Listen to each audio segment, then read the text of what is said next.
Hello and welcome to this episode of the podcast. This is the podcast where we talk to business owners, entrepreneurs and professionals about some of the hard times they've had to push through in their careers, along with the learnings they can teach us from their experiences that they've had.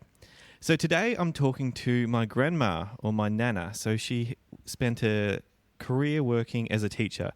And I just thought it'd be great to hear her stories over a 40 to 45 year career about some of the tough times that she had to face, but also her opinion on what education is and what it should be for kids.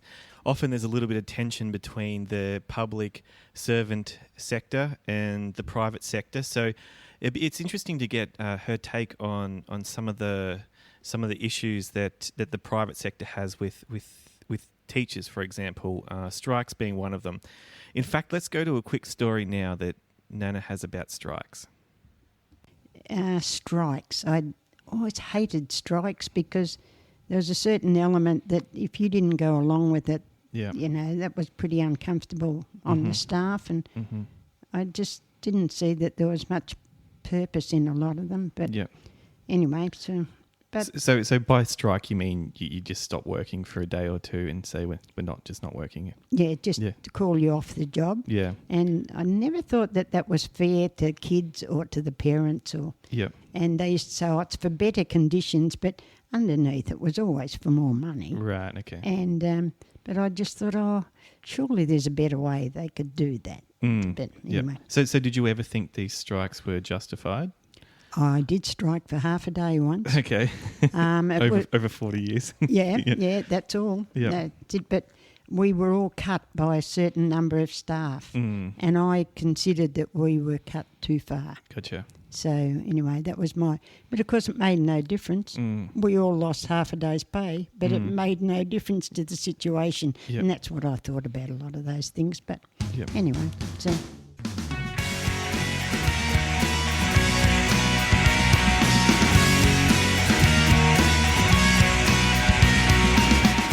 Hello and welcome to the Be The Push podcast. My name is Jack Ferguson and I'm going to be sharing with you stories of how business owners and entrepreneurs had to push through the hard times in their careers.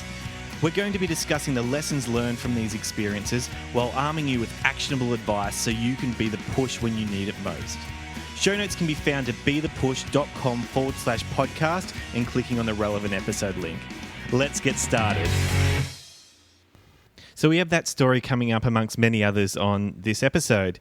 We also talk about what school is for. So I'm very fascinated by what role education should play in someone's life, or formal education, if you will. If you've listened to some previous episodes, you'll know that I am prone to a rant on this topic. So it was interesting to get an expert in who's had 40 years in the game to discuss what she believes is the purpose of school. Also of note is Nana's passion around the fact that we need male teachers in school. Now, we often hear about the gender debate in the media, and that typically is women missing out on jobs. So it was interesting to see a sector where Nana believes that it's actually men who need to step up and do more teaching, or be encouraged to do more teaching to keep that balance in schools and give young boys good role models. It really was a great episode. I loved talking to Nana. If you might have listened to my interview with my pop, the last episode. So I just thought I'd mix it up a bit and talk to some people with a lot of life experience. So please enjoy. Okay, so today we're here with Rhonice Ferguson. Now, Rhonice is my grandma, also known as Nana. Nana, it's great to have you on the podcast today. Oh, Jack, it's a real pleasure to be able to work with you, mate. Lovely. Thanks for being with us. So, Nana, I wanted to get you on the podcast because you've had a career in teaching. Obviously, that's spanned a whole lot of experiences, and today we'd love to hear about some of those. So, do you want to take us back to where your career started? What was your very first job? Oh, my very first school was at Swan Hill, but it was 54 children. My first job? Wow. With a grade 3. And whilst they were lovely children, I only ever taught lovely children, you could hear a pin drop. Oh, wow. I was so strict. Wow. But I had to be. 54 children, you can't let them be the other way. Yep. But anyway, that's how it started. And then after that, I was sent to a little country infant room, which was preps 1 and 2 altogether. And then after that, I had a year in a high school. Oh, wow. I loved. Okay. I absolutely loved that, teaching English and phys ed. And that was most enjoyable. Right. I'm just trying to imagine how big the room must have been for 54 kids. It was huge. Right. Nowadays, it would be 2 classrooms. Right, yeah. Yeah, no, it was a very big room. And unfortunately, there was a passageway in the middle of it. Yeah. And other teachers, to get to the other end of the school, used to walk through there at any time. When you think of it, it wasn't a good situation. Yeah, you're getting interrupted all the time, weren't you? Yeah, oh, well, you tended to just not notice them, I suppose. But... wow, 54 kids. When I think about seeing them all line up now, it's incredible. Yeah, I mean, you're not even allowed to have... What are you allowed to have in your classroom now? Oh, about 24, something like that. So it's almost over 2. Over 2 classrooms. Wow. Yeah. So, so did you grow up in Swan Hill? So Swan Hill's a country town, Victoria. No. I started off... I was born in Warwick, Nabil. Okay. And where's that? In the Wimmera. Okay, so Western Victoria. Yes. Yep. And anyway, little kids, in my day, there was no such thing as kindergarten. Okay. So your kindergarten training, as such, was to learn to ride a bike. Oh, wow. Because your first day at school, you were never taken in the car like the kids are today. Yeah. On your bike, we rode 6 miles to school and we rode 6 miles home. Wow. But of course, if it was a wet day, we had to go out to the bitumen road. Okay. And we had to ride 7 miles to school and 7 miles home. Right. But we just thought that was the normal thing to do. Anyway, when we were about 8, through drought times, we left there and went to a little place called Speewall, just up near Swan Hill. And we were only about 2 miles, I suppose, from the school. We thought, this is a cream cake. No worries here. So our first few days we rode home for lunch. Oh, how special is this? We realised, we're not getting any playtime in the schoolyard. Right. Bother all this. Yeah. So it was back to a packed lunch. Right, yeah. But then I went to school at Swan Hill High School, and then I only had to do year 11 as it is now, Form 5. Okay. And in the halfway, I was very young, and so you had to be a certain age. So I did 6 months student teaching after year 11, I'll call it. So you're about 17 at the time? 16. 16, 16. Okay. Yep. So then I went off to Melbourne Teachers College in the middle of the year, a 2-year course, but every day was 9 till 4. Oh, right. And Wednesday afternoon was compulsory sport for everybody, but that suited me because I enjoyed that. Yep. And 2-year course, so I came out at fully qualified at 18. Wow. And that's when I had my 54 children. Right. And that's... right off the bat. Right off there. And then later on, we moved to Melbourne and I had a prep grade there and that sort of thing. And then I retired because we had a family. And so I stayed out of teaching while 3 children were all young. Yep. I wasn't using child minding type situations. Yep. Type thing. So, and what age would that have been? What age would you have been? Oh, there? only about 25, 6, in that area. Gotcha, yep. And then I resigned, and then, strangely enough, the principal of the local school, he was a teacher short, and he heard that I was a teacher, and he walked to my house one day and came in, and I was preparing a meal. Yeah. And he came in and said, Rhonice, could you possibly come and help us out? Really? So, okay, I'll try. Yeah. And the youngest one was at kindergarten, at least, for half the day. Yep. So that's how I got back into teaching and then did 30 years after it. Right, yeah. So you must have liked it then? You enjoyed being a teacher? I loved it. Yeah. I just love the kids. They're all different. Yeah. And if you just got to find out there's a soft spot in every one of them, and you just got to work out what it is. But I just loved it. It's so entertaining. They are the best little entertainers, and they've never charged a cent. It's a good way of putting it. No, I just did really enjoy my job. Right. Loved it. Okay, so there's about 40 years roughly of teaching in your career. Can you talk us through, on this podcast we often talk about the particularly tough times. Have you got a couple of stories for us? Well, some of the harder ones were huge class, I get. Yeah. But, did you notice that at the time, though? Did you think that was strange at the time? It was just how it was. Yeah. And so you just did it. And so you made yourself cope with it. And, you did a lot of preparation. Yeah. I've always been one to do heaps of preparation all hours of the night, but that didn't matter. If you're prepared, you'll get along a lot better. Yeah. And so some of the tougher times that I've had were few internal staff things. They're not easy to cope with. I had a teacher once who, sadly to say, she shouldn't have been teaching. Right. She had failed Teachers College but was still put into teaching. How did that happen? I don't know. Okay. It should never have. Wow. Yep. But that poor girl could not do any maths. Right. Nothing. And so she came to me for help because I was a senior teacher in her area. And as it turned out, I tried to show her, and then we weren't getting anywhere really. So she said, well, why don't you give me a copy of what you're doing with your kids? Yeah, okay, I'll do that for you. Put it up on the blackboard. And in the end, I took over and taught her class. Right. So as I knew that they were learning it, but I had to give her the answers as well. Now that's not good. What level maths are we talking? Grade 6. Okay. Which is very sad. Yeah, so primary school. Yeah, primary. Yeah, most of my time was primary school. I only had that 1 year in a high school. Yep.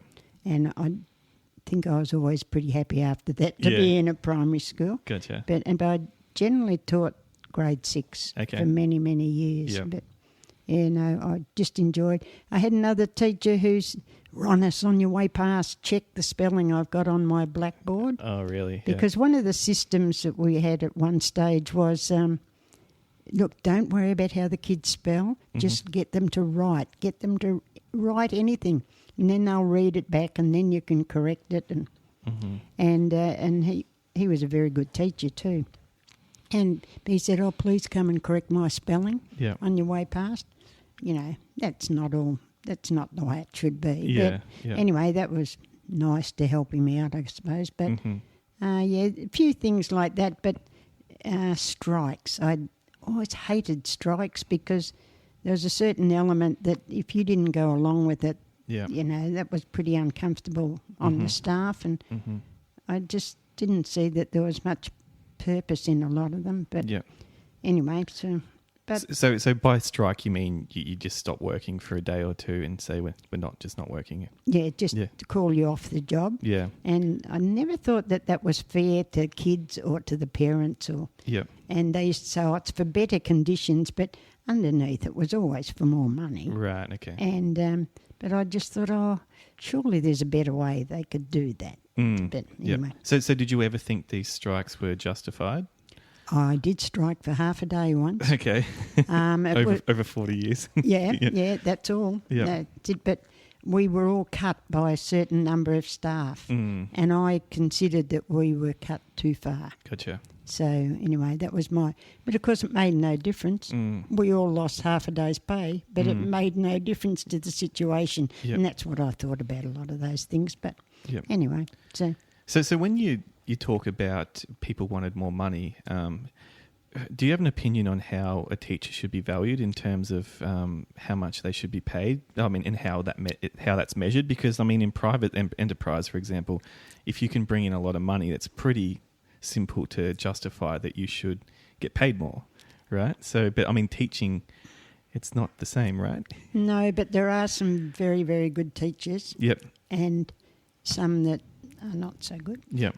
Which is in every job. Yep. Every job. Yep. And the very good ones, I would never begrudge them what they could get because they put in a lot of effort, a lot of extra. Yep. And and get really good results. Right. But and was that how you measured it, from their results they could get, or? Oh, no. For many, many years, it was just how many years you'd been in the job. Mm-hmm. As you got a bit older, you Yep. climbed up the ladder a bit more. Yeah. And I didn't see that was really always fair. Mm-hmm. But I think, I think the capable, the good teacher should be recognised. Mm. And I just suppose I'm asking how you know who should be paid more and who should be paid less. Well, now there's a big problem because nowadays a lot of that's internally at your school. Right. And there's always this little thing about personalities that can creep into that. Mm-hmm. But in general, I suppose, the right result came out in the end probably. Mm-hmm. But, I don't know when they'll ever have a perfect system. Yeah, gotcha. Because we used to have inspectors when we were young, and you trembled with fear when you knew they were in the school, and you even told your kids, now today you're going to be really behave yourselves. Right, yeah. Some teachers went to no end of trouble to set up beautiful displays in their room, and it was hilarious actually when you look back at it all. Really, it was quite funny. Yep. But and most of them were really good human beings, you know. But it was just that word that went with their name, and it was up to them to say, yes, you can have promotion and get more money. Right. Or I never heard of them demoting anyone. Yeah. So. But that's it. They're just coming in for a day though, right? To have a look by the sounds. Oh well, the bigger the school, the longer they came. Yep. And in the end, they used to let you know when they were coming, so you could people could put on a show. But when I was young and first teaching, you never knew. Right. They just turned up. In a way, that's a far better system because it sees the real teacher. Yeah. But anyway, all right. Well, I'd be interested to know what you think makes a good teacher.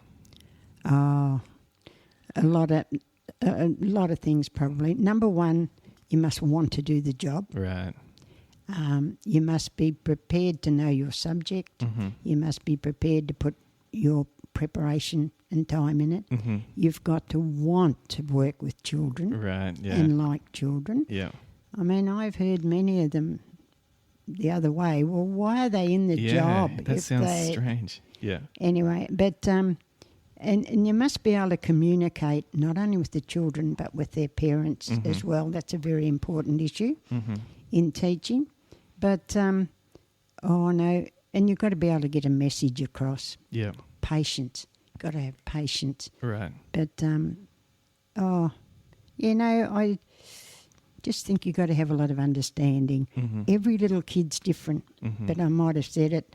They've all got something really special about them. Yep. If you can find that, you'll get through to a lot more of them. Because some of them are quite hard to get through to at first. But it's just, it's almost a special sort of person that can have a whole lot of children around them day in, day out. Yeah. And you say it's important to want to do it. How was there a lot of people in your career that just didn't want to do it? I did hear it from quite a lot. Yeah. My parents were teachers, so I was sort of shoveled into this line, and there were people who didn't want to do the job, but they saw it as, as people often quote it, the holidays you get and that sort of thing. Okay, I see. But you must. It would have been a terrible job if you didn't want to do it. Right. Didn't want to work with children. Yeah. I can't imagine what it would have been like. Yeah. But I just love kids. I still love them. And one of the most rewarding things that happens, I still see them around nowadays, and they come up and have a chat to you, and I love following their careers in what they've done. And, and they, it's just brilliant. It's just lovely. Yeah. Well, it's interesting we talk about this. I mean, I often can university in the podcast, but obviously the schooling career, those years are pretty important to a lot of people. That's where a lot of who you are is formed, I suppose, and you've got to learn a lot of basic skills. Yes, basic skills. Yeah. I like those words. Yeah. And I just want school to be teaching people the things that matter. this day and age, I believe they're putting in a few things that aren't necessary. Right. But I do want every child to be able to read, write, do maths by the time they get through primary school, and then secondary school I know less about these days. But very, very important that they do what's necessary. Learn right from wrong. Make friends. Education's really important. Make it that they want, or kids do want to learn. They want to soak up the knowledge. So you've just got to put all the opportunities there in front of them. Right. But, and so was that when you first started your career, do you think the curriculum was right on point and then it's deteriorated over your career, or was it always a bit fluffy here and there? Well, I wouldn't say it's deteriorated. Okay. But originally... I'm putting words in your mouth. Originally, the curriculum, there was one spelling list per grade. There was one reader per grade. And really, by the end of the year, each child could nearly say that whole reader off by heart. Well, imagine now the number of books in the libraries and computers and all that. But one reader, and that was about it. And then they brought out this little thing called a school paper. And it was just a folded bit of paper, but that was so special to get because that was the thing. That wasn't the reader every day. Yeah. And the maths, it was all set out. You will do this, this, this and this. Because I'm a great believer in automatic response anyway. And I don't think my kids were always taught tables. We used to do it through a quiz session, and they enjoyed it. But I always thought that will never do them any harm to be able to have a quick answer. Yeah. Well, I think the times table is something that I still use regularly. Like, I mean, some things aren't worth memorising for myself, but times tables I still need them. Yeah. That's how I see. I still think children need to be able to spell. They definitely need to be able to read. But to have those times table at the fingertips, don't you ever work out what happened, as you're adding up something in the supermarket or what's something going to cost you?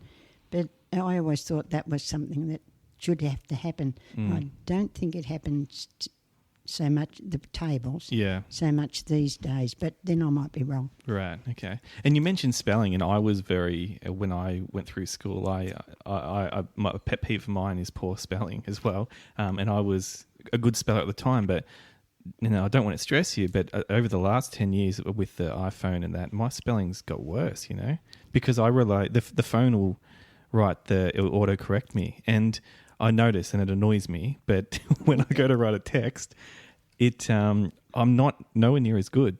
I've probably only, gone down 10%, but it's enough to notice that I'm not as good a speller now. It's good that you notice it, mate. Yeah. Because it's because you're not using it all the time. Yeah. And same as anything, you've got to keep using it to keep good at it. But it's going to get worse because texts, how do we... And we're all guilty. Yeah. We all have shortcuts, don't we? Yeah. But, I was a great believer in spelling. But, of course, in the early days, I couldn't see that there would have been text being written on telephone and all that sort of thing. That was way beyond me.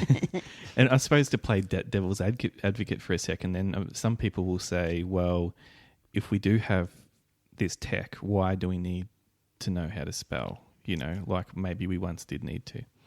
You're not always going to be working off your phone, surely. But it's just an ability that's not hard to carry, to be able to learn to spell as well. But, I mean, I jot things down and write things. I'm not always getting it off the telephone. Yeah. So I think people... And if you take on a few positions in... sporting clubs and this and that. Yeah. There are often things you've got to still be able to spell, to write a letter or whatever. So I know the computer will fix it up for you, but... Yeah. You're not always using the computer, I suppose. Yeah. No. Anyway, I think it's important, but that's perhaps my age showing up a bit too. No, all good. It's good to get your perspective. So what think about education, and I suppose I ask myself the question, and you know, I'm usually talking about uni on the podcast, but we'll talk about school for a second. What is school for? To educate children, to allow them to mix with other children, to make friends. That is a very important issue.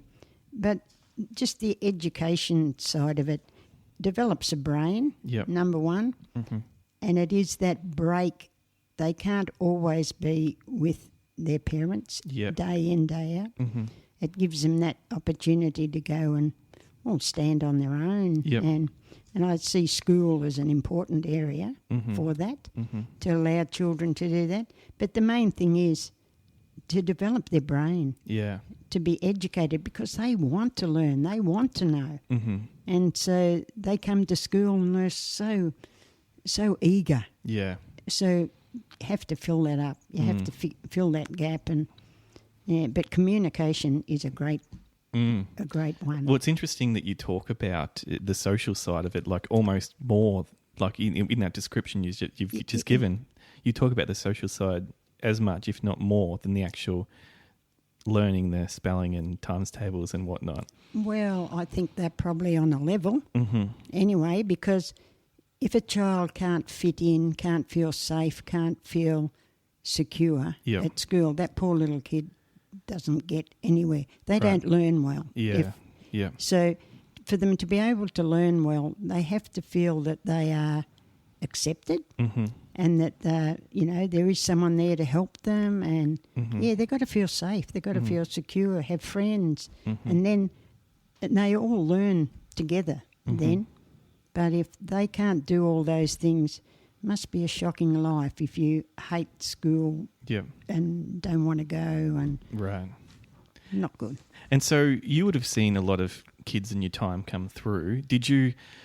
Was there characteristics you noticed of kids when they'd come through primary school, and then you've been able to follow them through into adult life that you thought, and they've done really well, and you were able to pick up on that early in their lives? Yeah, some of them I have, and sadly to say, there would be a few I saw on the other side. Gotcha. Which was always very depressing, and you really did try to break it.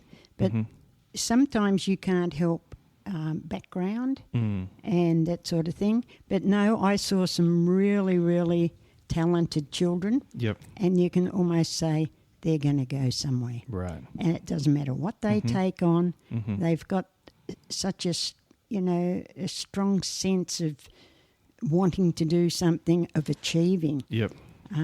If children want to achieve, they will achieve. I have, and I love seeing them now and finding out, this one's here and this one's done this, and it's just terrific. And they tend to have children and families that are the same way. Gotcha. They go through with that same attitude, which is lovely. And when you see a kid get through primary school and secondary school and go into the working world, are those social skills that you're talking about that you see early in life, is that what you're judging that off if you think they're going to be successful, or is it a mixture between that and their academic ability? Probably a mixture. Okay. A mixture, because some of them, for some jobs, you have to have the academic ability anyway. But then some people are so successful in a job that didn't need such a high academic level. But I think it's a very much all over thing. Social skills, they're important. Academic, that's important. And the want to do it. Gotcha. The child must want to do it.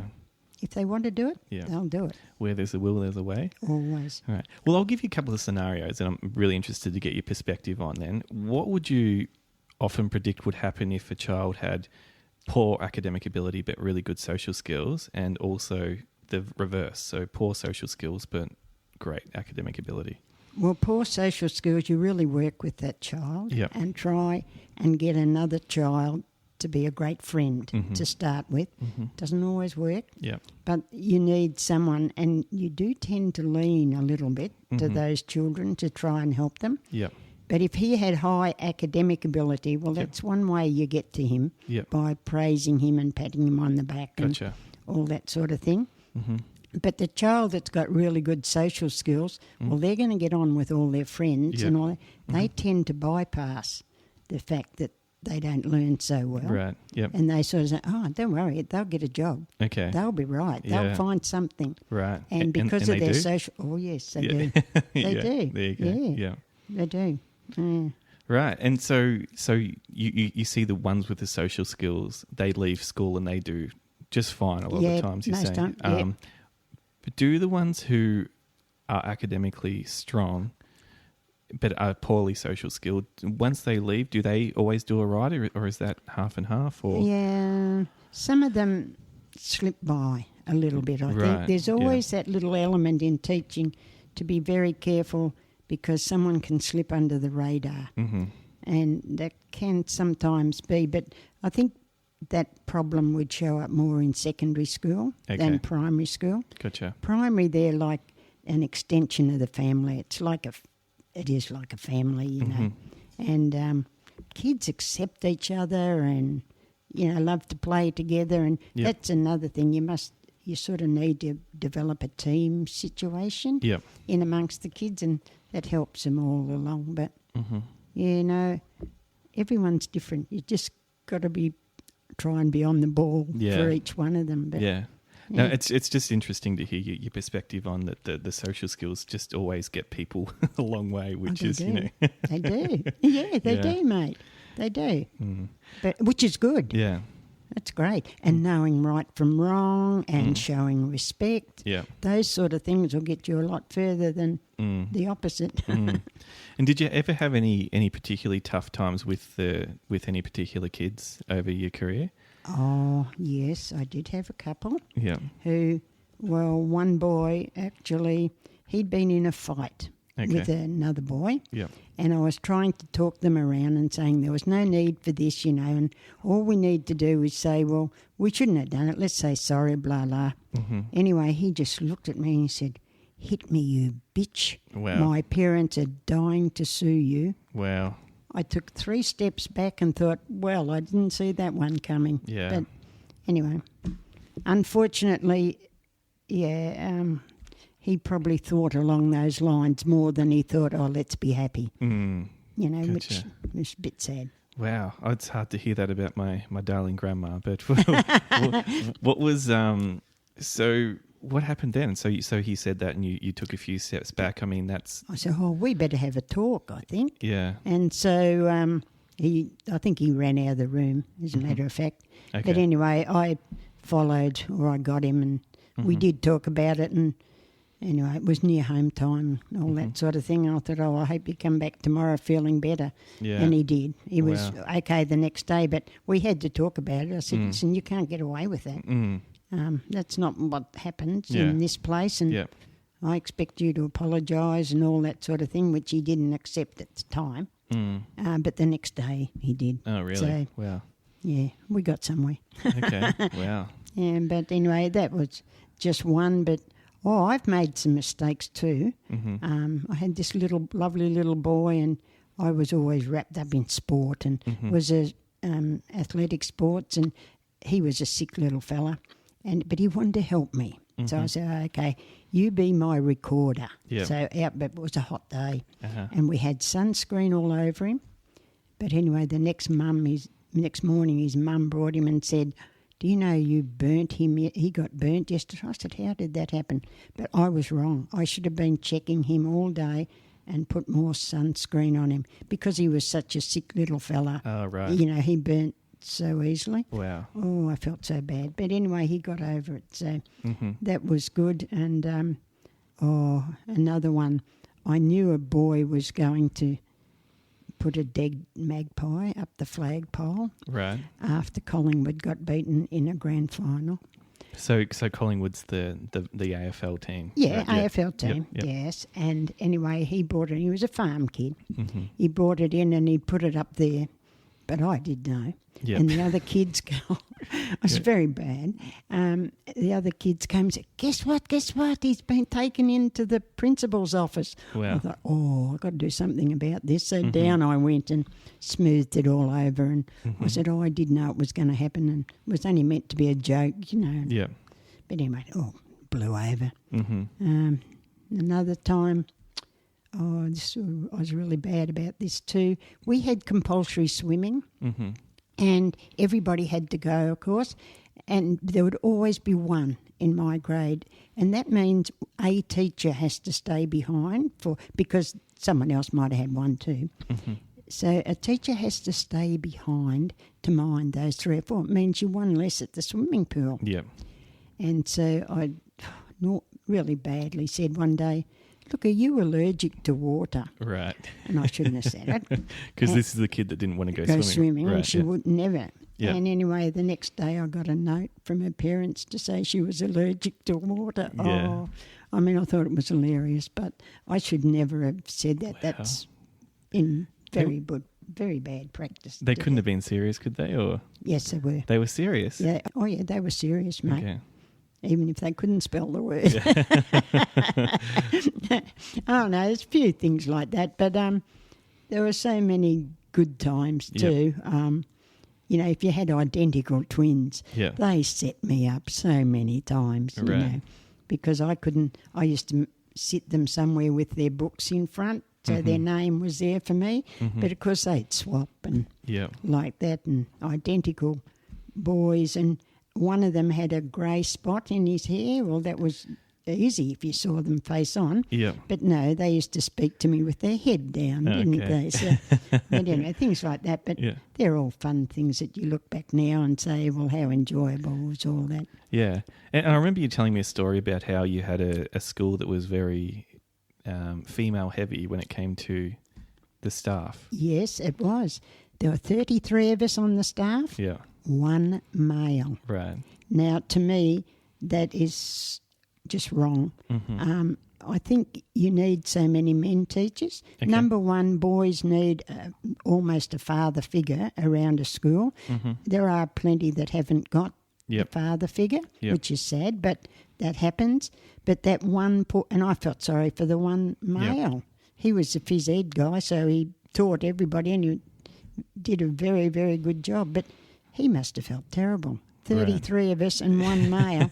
So I'm a great advocate that we need a lot more men teaching in primary schools. There you go. Because that's, you know, in the media at the moment, over the last few years, most of the conversation is around getting women into more, you know, not in teaching per se, but into a lot of areas. Yeah, absolutely. But it's been...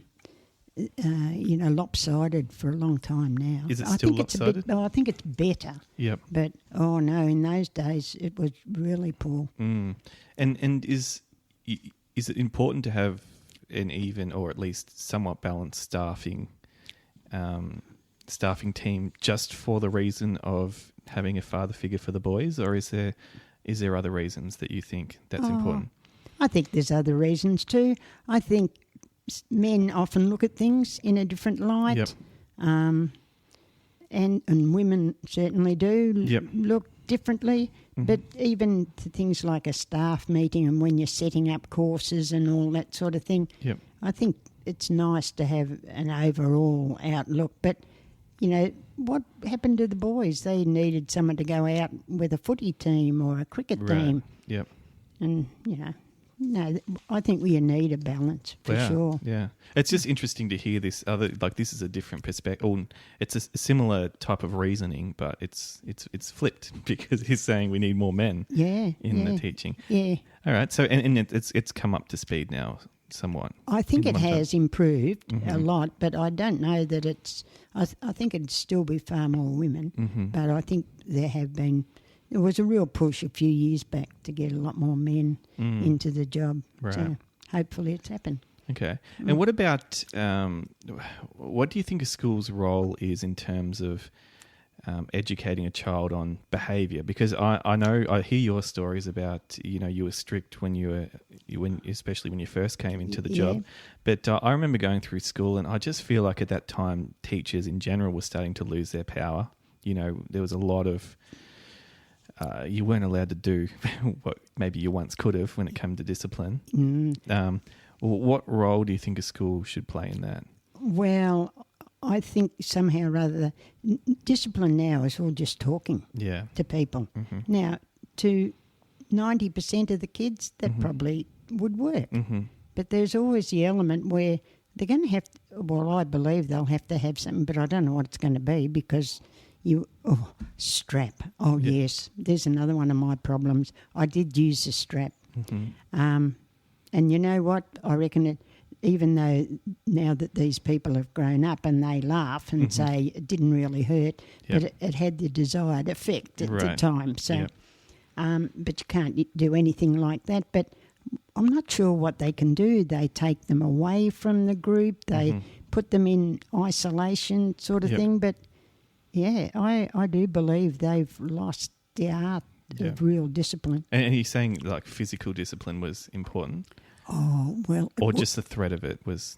Well, the threat of it often. Yeah, okay. Often, you'd say, you're going to get the strap, and then and the child would come out and hold their hand out and you'd say, I'm not letting my strap hit that dirty hand type thing. And that's all you needed to do. Right. And I'm not proud of myself that I used a strap, not very often, but I did use it. Yeah. But I don't think it can be physical, but there's somehow they've got to get something stricter somewhere because the problems are coming from a very young age, I believe, nowadays. Like secondary schools must be having terrible troubles, I think, But, I don't know where it's going and I don't know what they can do because they've tried lots of different aspects to control them children. But, you are dealing with all children come from a different background. All children come from, how things are treated differently at home. So you've got to try and mediate and even it out somehow. Yeah, pretty hard, that one. Right. So, I mean, it's going to be quite the controversial view, but you think that taking the physical discipline out was a mistake. Is it fair to say? Oh, well, it wasn't just the taking it out. That there's all these other violence and a lot of other things came into it, assault and all that sort of thing. Yeah. But at the time, I think it did work. Right. Okay. Yep. But I suppose the other side of I can hear someone listening to this and going, well, but what about the teachers who misuse it and then really hurt someone unnecessarily, maybe because they don't like them? Or absolutely. There's your problem. Yeah. Yeah. It wasn't used for the best purpose probably at times. Yeah.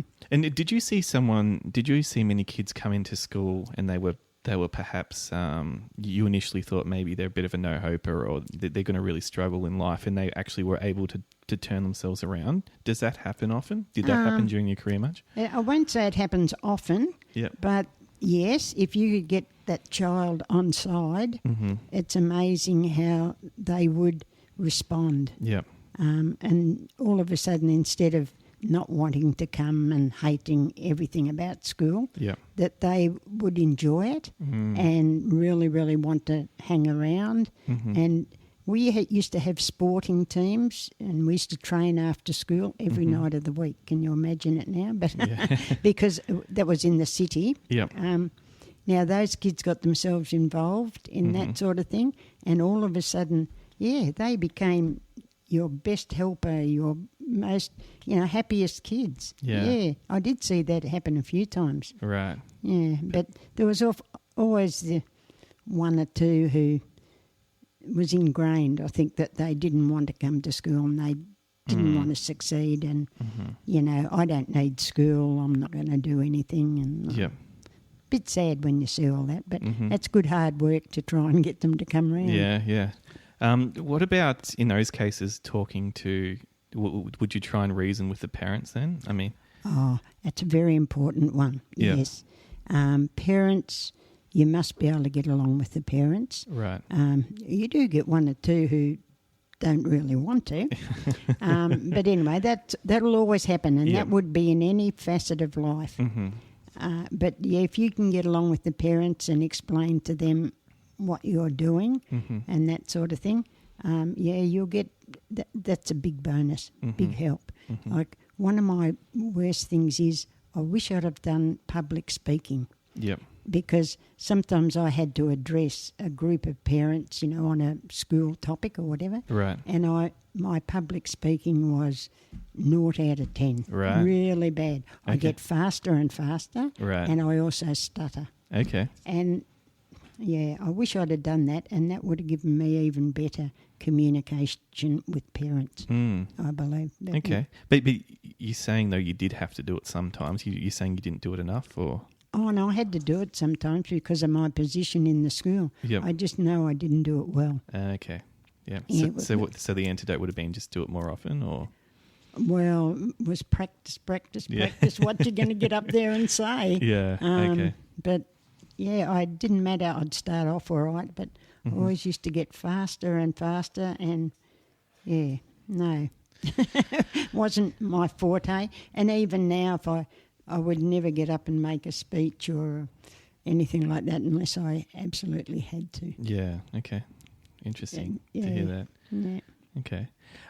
I'd be interested in your perspective then on creativity and school's role in that, because I somewhat look back at sort of more secondary school and university, and everything had an answer, and there was a right and wrong to every question you were getting most of the time. Yeah. And then I go into the business world where there's not always an answer, and you don't always have the same feedback mechanism that you get a tick or a cross on your exam. What role should schools play in that? Because I suppose I felt a little bit, particularly about university, a little bit robbed there, perhaps. Yeah, I'd love to think that schools are creative and throw things open to children. I think that's happening a lot more now. And computers, they do a lot along that line because the kids can look it all up and find out for themselves. Yep. They are encouraged to make mistakes. Wow. It doesn't matter because if you make a mistake, you're going to learn by it when you fix it up. But yeah, I agree with you, Jack. Everything used to be yes or no. But now a lot of things are left open, I believe. Okay. And I let kids be themselves. Each one will want to do something in a different manner. Yeah. And they've got to be allowed to do that. Because they do a topic or a theme. Yep. Now, kids will look at things in that theme in a different way. Yep. No, I like the idea of them being able to put their own perspective on whatever you're talking about. That's one of the little things, if you can get kids to stand up in front of a class and talk about, throw up a question and get them to come up and put their answer across. It's amazing how many others don't agree with them, and then you can have a real good debate. Right. Really, so that worked pretty well. Yeah. But and that's something you like to do? Yes, I did. Okay. I did. And the kids enjoyed that, actually. Yeah. We used to have debates on topics. This is with the bigger kids. Yep. I think, but just have a go. I always said my second name must be Have a Go. But I always wanted everyone to have a go, and even now on the golf course, it's have a go. Yeah, right. But, we want kids to be creative, and but see, the yes and no and right or wrong, a lot of that's to do with writing reports to go home to parents. You've got to have a where do they fit? Yeah. Here and there and everything. I would much rather just talk to parents. Yeah. Don't write all this down. Wow. What you can write is often quite different to how you would say it face to face. Right. I'd much rather it. Because of the rules you had to adhere to? Yes, and some of them, and they are changing pretty well every year, I think. Because I can remember still when I went through school, and I was one of the ones, I did quite well in a lot of subjects, but you can't help but compare yourself to every other kid when you get a score back, Yeah. And I think one of the sayings goes, if you judge a goldfish by its ability to climb a tree, it'll spend its life thinking it's stupid, These are things that I was good at. I suppose I was lucky, but there's a lot of kids who were good at probably other things, were more socially skilled and had other that they weren't really recognised, but they're still important life skills. Yes, they are, definitely. It is. It's good. Everyone's good at something, but we just sometimes can't find what it is. But I do believe everybody is good at something, and whatever that is, make the most of it. Is it unrealistic of me to hope that school could be the place where people can find that? Oh, I'd love to think they did, but they won't always. Yeah. Because they'll find it at different stages of life too. But, I would love to think that school helped them. Right. Anyway, because they've got such an inquiring mind, kids. That's what you've got to feed, I think. Yeah. And that helps. And your point on mistakes, so you did you used to always encourage mistakes in your kids during your career, or was that something you picked up later on? Later. Later on, okay. I didn't do that early. Yeah. I thought, well, if you had a huge class or whatever, it had to be yes, right, no, 3 and 3 are 6 type things. But later on, really did encourage them. No, just have a go. Doesn't matter. Nobody's going to growl at you for doing it. Yeah. Just let's have a go, and then if it's wrong, if it doesn't work, we'll work out a way to make it work. And I think that's a really, even today, I'd love to think everyone's not afraid to make a mistake in life. If you make a mistake, let's fix it. Yeah, but I mean, I'm looking at that from my perspective now, and I was told, all the way through to the end of uni that, I got through it all and I got good marks most of the time. Yeah. And then I tried to run a business, and it wasn't working, and I really struggled to deal with things going wrong, for lack of a better way of putting it. Yeah. And I think I sort of expected there to be some answer, Oh, yeah. But I've learned since you can't always find it, and mistakes are fine. And almost I'm at the point now where I'd say that I hope to make a mistake every week, Yeah. If or I'm worried I'm not pushing hard enough, or thinking differently enough. Because if you make a mistake, that's going to challenge you to fix it up. But you were a lucky one who went through without having to worry about perhaps a disappointment or a mistake. Mistake, we'll call it. But but did that help me? That's what I wonder. Well, maybe not, but it helped you get to the end, didn't it? Yeah, it did. Yeah, so, there's another way of looking at it, really. After children leave school, you leave uni maybe, whatever, but how good that you recognise that.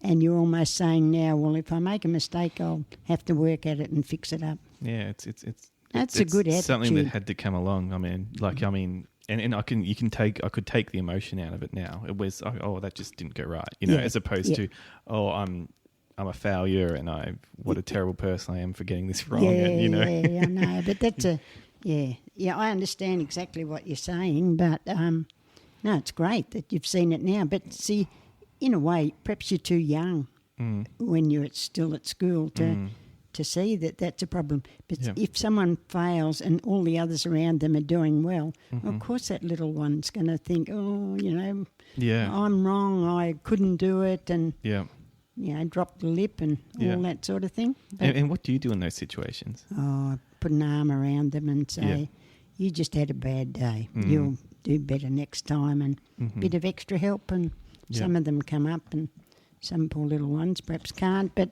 at least you make it that they feel they belong. Right, yeah.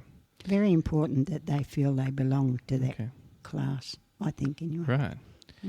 And I'm going to tell you just a story quickly about she used to be a teacher, but I mean, I met her on she was an air hostess, and this lady was telling me that she'd just stopped teaching recently. This is probably a year ago or so. And she said she's running into problems now in teaching, that there's just too much accountability. Every minute has to be, like you have to follow the curriculum to the minute almost. And I remember her remark was, they should just let teachers teach the kids, Absolutely. Is that concerning to you? I mean, if we go too, I kind of understand accountability. It's like, you need to cover certain things, but surely someone sitting in an office can't understand you got to teach this class this for 20 minutes and this class this for 25 minutes, and then you've got to move on to the next thing. It sounds so unrealistic to me, but I've never been a teacher. So. No, well, one of the most common things you'll hear amongst teachers is, please just leave me alone, leave me in my classroom and let me teach my kids. Right. That was a common thing. Mm-hmm. But now you have to have, it's all bookwork. Yeah. You know, that you've got to tick this off and write comments on this and all that sort of thing, and whatever that lady would have been talking about. I mean, I've been out of it now for quite a while, but it was all coming in before I left. And please, just let us get on with the job of teaching, not all this.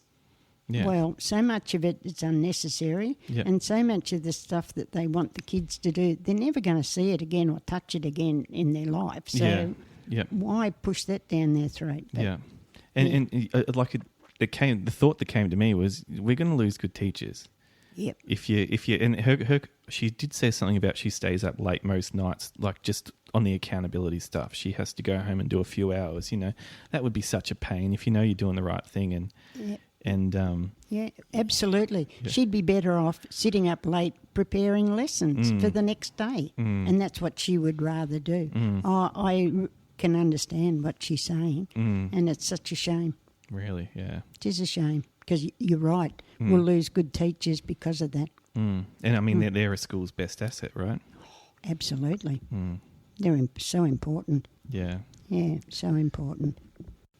All right, so I'd be interested in knowing then, worst case scenario, if this keeps on going on like this, we're making it harder and harder for teachers to teach, which sounds bizarre when I say it, but it seems to be happening a bit. What is the worst case scenario if we go down that path, do you think? I'd hate to even think about it, but we need teachers, and we need teachers who want to be teachers. Yes, I don't know where we would go, Jack, but I think just get rid of a bit of the red tape. Yeah, okay. That would, I'm pretty sure a lot of teachers would relax a bit more and enjoy it a bit more. Yeah. But there's so much red tape, I think, I just hear comments from people who are still teaching and, what they've got to be accountable for and this and that and everything else. No, just perhaps bypass the red tape. Yeah. That might help a lot. Yeah. And do you think in general is there a decrease in satisfaction for teachers because of that? I think there's a lot of them unhappy, which is a sad thing to say, but there's always been some who didn't really want to be there. But, I think, I think there are some that are a bit sad, but it's what they do in a lot of cases is someone teaches for 2 days and someone teaches for 3. Well, I never really liked that system. I thought my children needed me. Yeah, yeah. I needed to be there all the time. And I liked the idea of one teacher, one class, except for, say, art or library or whatever. But I really felt that one teacher got better, or as long as they did a good job, did a better job than having 2 different ones, because the kids have to get used to 2 different ones. And I like the idea of one. So, and there's a lot of that goes on now. So whether that, and they must have to be, each one of them must have to be accountable for all these things. What a lot of paperwork, well, that must be. Right. And did you notice anything? I mean, how long does it take to get through Teachers College now, or towards the end of your career? Was it 3 or 4 years? It's either 3 or 4. Yeah. And were some teachers getting through that who still were not very good at teaching? Well, it's a fair few years since that one, but there would be. There would be. You know, everybody can get to a certain stage if they really want to, by some means, but. Yeah, I did see a couple that should never ever... Well, they didn't get through, but they still got the job. But that wouldn't happen now. Yeah, okay. You'd have to get through. They wouldn't let that happen now. Okay, yeah. But it's a bit sad when I even talk about something like that, I think. Yeah. But, I mean, they have 3 or 4 years. Our teachers' college, of course, was 9 till 4 every day. Whereas nowadays they might take 3 or 4 years, but they get half a day off here and half a day off there. Yeah. I think for the good of them, they'd be better off to do Just it. getting stuck in.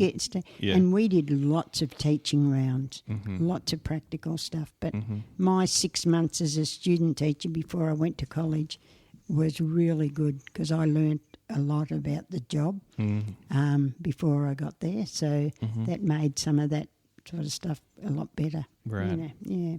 Okay. Yeah. Is there any principles we can take from your teaching that we could apply in everyday life, perhaps? Like, because I think it's a challenge sometimes to know how to learn. You know, there's different ways you can approach learning. What is there some principles we could take from what you taught or the way you taught that perhaps me or the listeners could apply to our professional life? I think you need to work as a team. And you must be able to communicate. I think that's must help whatever the job may be. But you got to know your subject too. But you've got to understand the person that you're working with, talking with, whatever. I'm not sure how. I don't know. I'm not sure how I would approach that. But to work as a team you've got to be a team player. Yeah. And the person who's not a team player, they never sort of succeed the same. Right. I don't think. Yeah. But you must be a team player and try and understand and communicate. Of course, communication is so important. That's probably the main issue. Yeah, right. I think. But, yeah, I'm not sure. Okay, no worries. All right, well, we might leave it there, Nana. Thanks very much for being part of the podcast. I really appreciate you taking the time to pass on your knowledge. Oh, thank you, Jack. I've loved doing it, and I wish you well with it all. Awesome. Good on you, Jack. Thank you.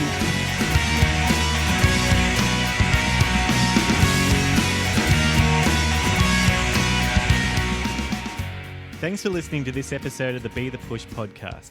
Show notes can be found at bethepush.com/podcast and clicking on the relevant episode link. I appreciate your company and look forward to talking to you again soon.